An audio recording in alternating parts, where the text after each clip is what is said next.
So you want to hear a story? Well, I used to know a whole lot of pretty interesting ones. Some of them so funny you'd laugh yourself unconscious. Others so terrible you'd never want to repeat them. But now I can't remember any of those.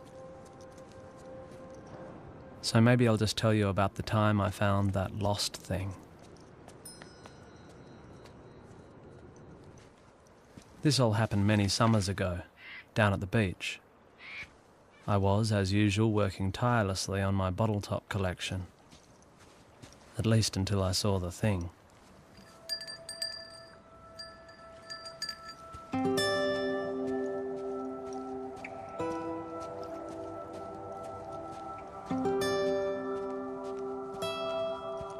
It sure wasn't doing much. It just sat there, with a really weird look about it. You know, a sad, lost sort of look. Nobody else seemed to notice it was there. They were all too busy doing other stuff, I guess.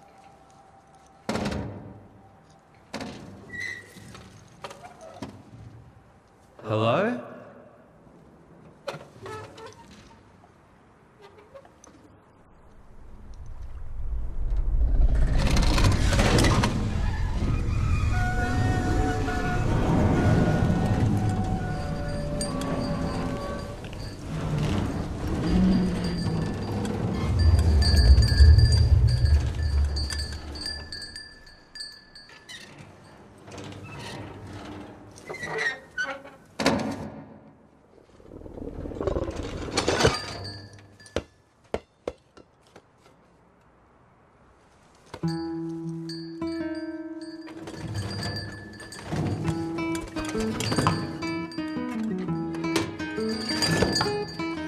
Turned out to be really friendly, and I played with the thing for most of the afternoon.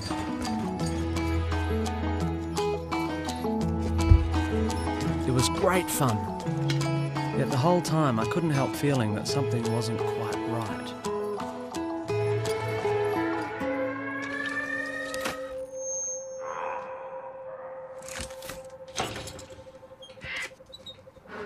As the hours slouched by, it seemed less and less likely that anyone was coming to take the thing home. Soon there was no denying the unhappy truth. It was lost.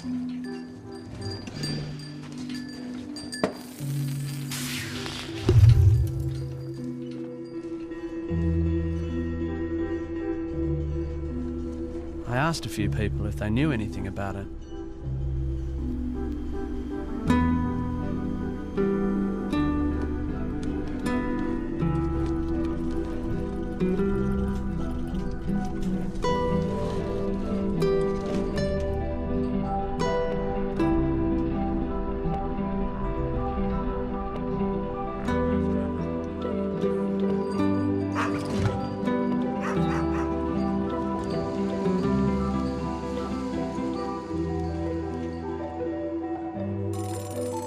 I took the lost thing over to Pete's place.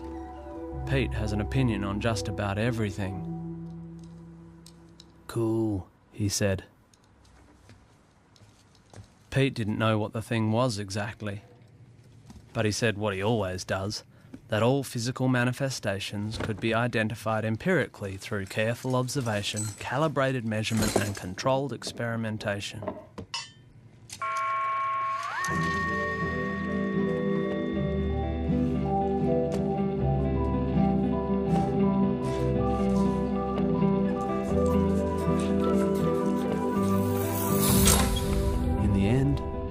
Shrugged. He didn't think the lost thing came from anywhere and didn't belong anywhere either. Some things are like that, he said. They're just plain lost.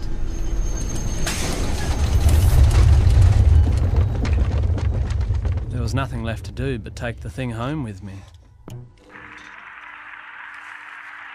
As for my parents, well, they already knew that Mum would be concerned about how filthy its feet were. And that Dad would be worried about all sorts of strange diseases. And they both just wanted me to take it back to where I found it. But it's lost, I said. Not that it made any difference.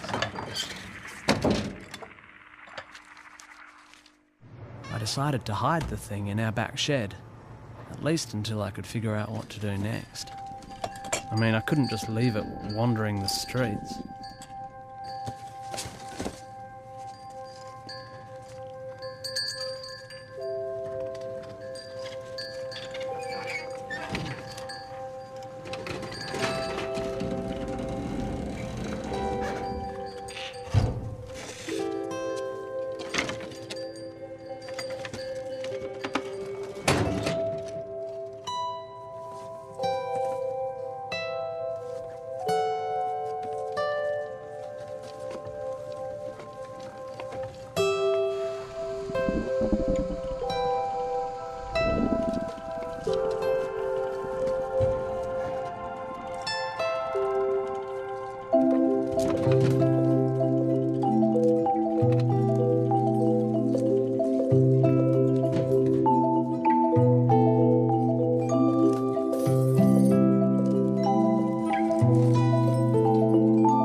The lost thing seemed happy then, but I sure couldn't keep it in the shed forever.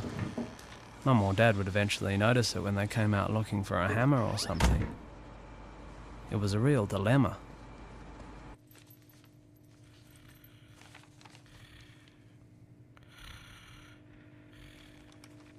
Are you finding that the order of day-to-day life is unexpectedly disrupted? Do you suffer from unclaimed property? Objects without names? Troublesome artifacts of unknown origin? Things that just don't belong? Don't panic. We've got a pigeonhole to stick it in. The Federal Department of Odds and Ends.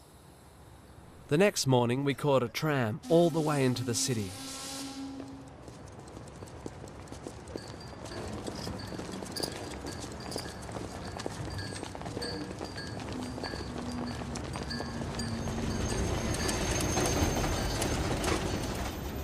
We arrived at a tall, grey building with no windows.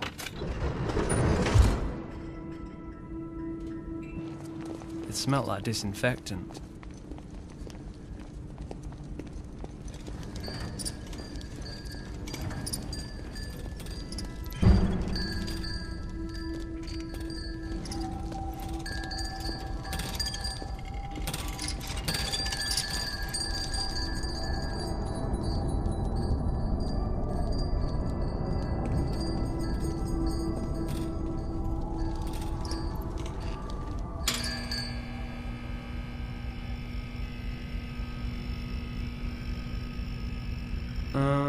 I have a lost thing, I called to the receptionist. Fill in the forms. She sighed.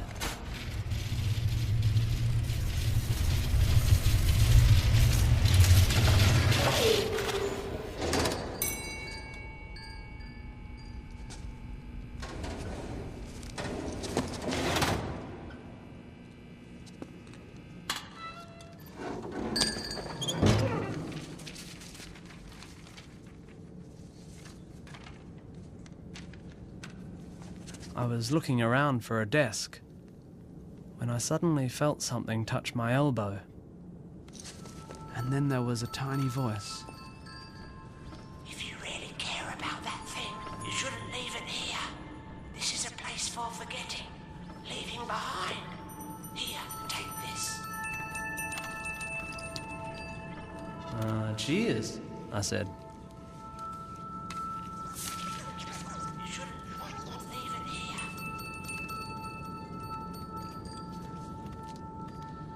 It was some kind of sign, I guess.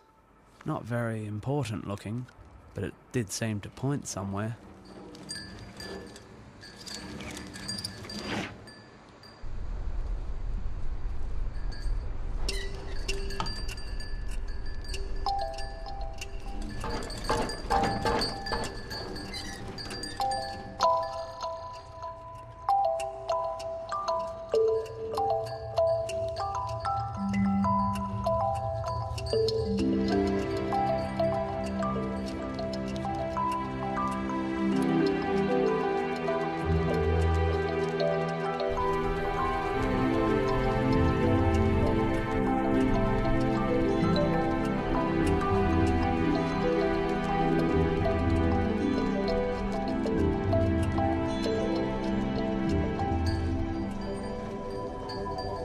Eventually, we found what seemed to be the right place, in a dark little gap off some anonymous little street.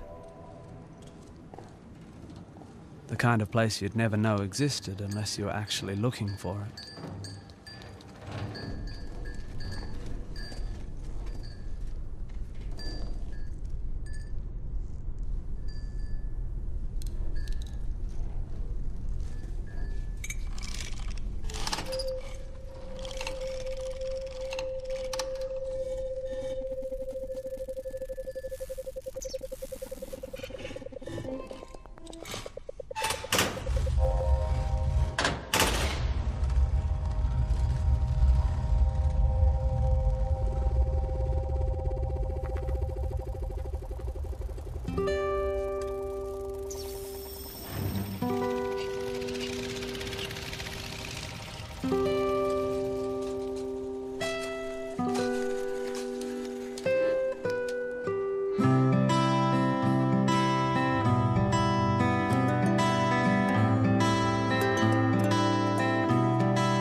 I still think about that lost thing from time to time, especially when I see something out of the corner of my eye that doesn't quite fit.